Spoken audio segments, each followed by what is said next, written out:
सैकड़ों की तादाद में यहाँ पे आम की गाड़ियाँ खड़ी है और उस तरफ से भी और भी गाड़ियाँ आ रही है। यहाँ ईरान की तरफ से जो है ना तकरीबन 75 के करीब गाड़ियों को आने का इस तरफ इजाज़त मिल चुका है। 75 में से 40-50 के करीब बॉर्डर जोन में है और इस 44 डिग्री सेंटीग्रेड में इस गर्म तरीन दिनों में ज़ाहिर सी बात है आम तो ख़राब होगी।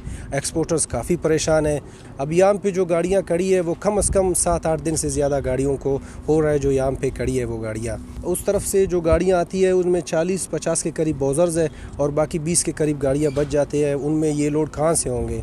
तो कोई ऐसा इनके लिए स्ट्रॉन्ग लायामल तय करे ताकि उस तरफ से ज़्यादा गाड़ियाँ आ सके या एक्सपोर्ट को डेली के बेस पे जाने की इजाज़त मिल जाए तो फिर भी ये कुछ ना कुछ किसी हद तक ये नुकसान का तलाफ़ी हो जाएगा।